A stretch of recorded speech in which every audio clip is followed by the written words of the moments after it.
Summer vacation is done, the kids are back in school, and people are getting serious again about real estate. September kicks off the fall market. And let's be honest, a lot of people want one of two things: to be in a new home by Christmas, or to get their property sold before November, because once winter hits, sales fall off a cliff. But here's the thing, not everyone should be buying or selling right now.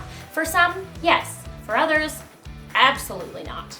Life happens. Marriage, kids, divorce, death, upsizing, downsizing. These are the reasons people move. And if that's you, the market is what it is. But if you're flexible, timing matters. But can you time the market? Now, are you waiting for prices to drop? Let's be real, you'll never know the exact bottom until you've already missed it. What you can look at is the economy, because that's what drives housing prices. So let's talk about the bigger picture. Inflation cooled to 1.7% in July. Core inflation is also trending down. That gives the Bank of Canada room to cut rates. But the real concerning story here is jobs. Alberta's labor market doesn't look good right now. Unemployment is climbing, full-time jobs are slipping, and that weighs on housing. Jobs are weak. Housing slows. Buyers hesitate. They negotiate harder. Sellers expect yesterday's prices. The gap between the two widens. Now, I've got a full video coming where I break down the latest job numbers and what they mean for our economy and the real estate market, so keep an eye out for that. I told a listing agent recently, in a declining market, sellers adjust slowly, buyers adjust immediately. That's the reality right now. Obviously, I was on the buy side. The Bank of Canada's next rate decision is September 17th. It should be interesting to see what they'll do. The odds have changed significantly with the latest jobs report. Now, more in favor of a cut. So if they cut rates, it's not a reason to celebrate, because as we know, that means the economy is not doing so hot. Lower rates might help renewals and mortgages, but it also signals that things are getting worse, not better. A rate cut at this point will not have buyers rushing into the market. Currently, the Bank of Canada policy rate sits at 2.75%. If they cut, we could be looking at a 25 basis point cut, so 0.25%. That is not enough to move the needle to encourage buyers into the market. It's great if you're already looking. That will improve your affordability just barely. But again, if you have job insecurities, a rate cut isn't going to change that. There is so much more at play here. Rates are not falling hard enough to bail out affordability. Actually, Alex McFadden, a mortgage broker I follow on Instagram, shared this carousel. So take a look. He makes some really great points here, and go give him a follow. Now, 5-year Government of Canada yields are hovering around the high twos. Fixed mortgage rates haven't moved much lately. Now, moving on, interprovincial migration into Alberta has cooled from the 2022-23 surge. In Q1 2025, we saw 21,335 people move to Alberta from other provinces, which is down 16.8% versus Q1 2024. Overall net migration, so international plus interprovincial, also slowed sharply. 17,444 in Q1 25 versus 47,667 in Q1 24. So it's on 63%. That takes some heat out of housing demand. As of September 1st, 2025, Canada lifted a hefty chunk of its retaliatory tariffs on U.S. goods, valued at roughly $14.2 billion and $30 billion, while keeping tariffs in place on key sectors like steel, aluminum, and auto. Lifting those tariffs removes an inflation pressure point, but it also shows how little leverage we have. An Nanos poll said 7 out of 10 Canadians support tariffs. But we all know tariffs don't hurt the US. They make life more expensive here. It doesn't solve anything. The federal government also just delayed its electric vehicle sales mandate, the one that was supposed to force 20% of new car sales to be zero emissions by 2026.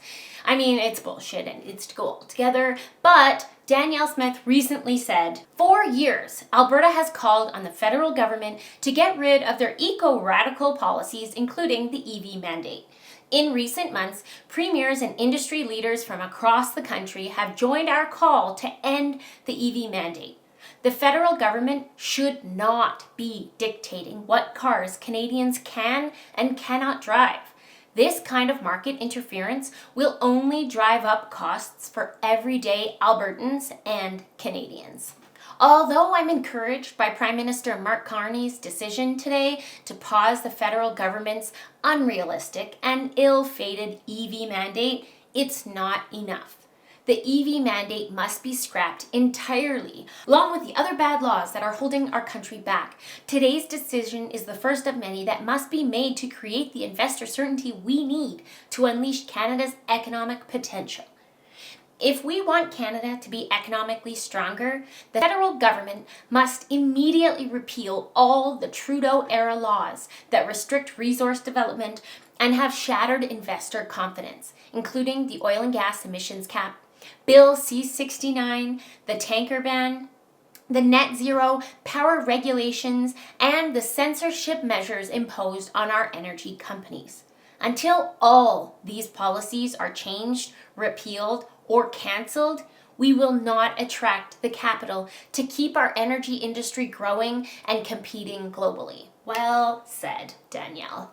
Carney says he had a good conversation with President Trump, but let's be clear, steel, aluminum, and auto tariffs are still in place. This is still damage control. Everyone knew Trump would be unpredictable on trade, yet the Liberals pushed ahead with the EV mandate without protecting Canadian industries first. Now, manufacturers are left waiting for vague bailout promises while Ottawa moves from one crisis to the next. And if you think that's messy, look at China. Beijing just slapped Canadian canola seed with a 75.8% tariff, along with new duties on oil, meal, peas, pork, and seafood. That's nearly $5 billion in exports, 80% of which is canola seed. It's a huge blow for prairie farmers. Now that we've discussed some concerning economic issues, we'll get into our local stats so we can see why our market is behaving the way it is.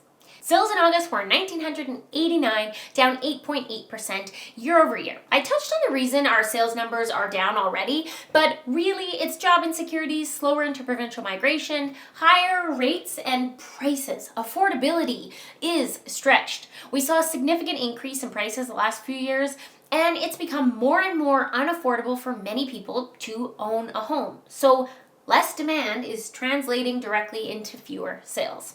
New listings hit 3,478, down 1.7% year over year. That looks like a small drop, but relative to sales, it's still heavy. Sellers are still coming to market, but buyers aren't matching pace. That's why inventory is stacking up. Inventory jumped to 6,661 homes for sale, up 48% from last year. This is the highest August inventory since 2019. More choice for buyers means sellers lose leverage. Buyers can take their time and negotiate hard. I am seeing this right now with my sellers and buyers. Listings are taking longer to sell, and my buyers are negotiating harder on their purchases, but also feeling more emboldened to walk away if they don't get the price, because there will be more. We're not in feast or famine anymore. When it comes to inventory, it's important to note that different areas of the city are stacking inventory differently. If you're buying in a newer neighborhood, there is a lot more to choose from, and sellers are competing with builders for those same buyers. We're sitting at 3.35 months of supply, up 63% year over year. This is no longer the red hot sellers market we saw in 2022 and 23. It's far more balanced, leaning toward buyers in some segments, especially apartments and row homes. The sales to new listing ratio is 57% in August. That's nearly a buyer's market. The total residential benchmark price is $577,200, down 4.1% year over year. Here's the breakdown by segment. So detached homes are at $755,600, down just 0.9%. Still the most resilient part of the market. This is barely a price drop.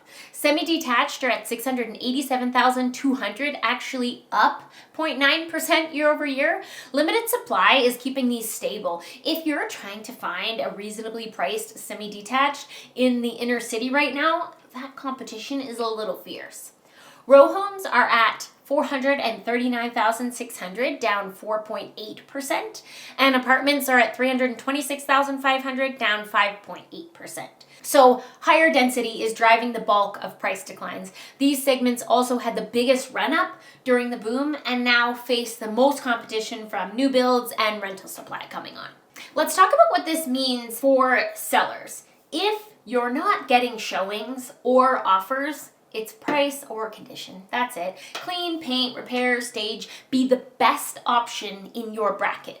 Expect longer days on market and more negotiation.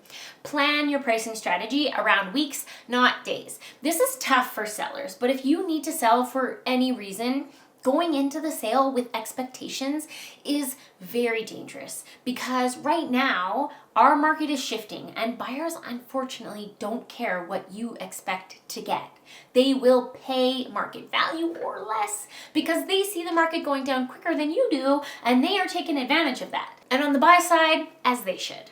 Detached and semis, still solid, but don't chase last month's comp if your micromarket shows rising months of supply. If you're in a newer community, you likely have a lot of inventory that will see your prices drop quicker than some other areas. Row homes, condos, apartments, price into the downturn. The longer you stay on the market at the wrong price, the more chance you'll sell for less than you could have had you priced it right to start or responded with a price reduction when you should have.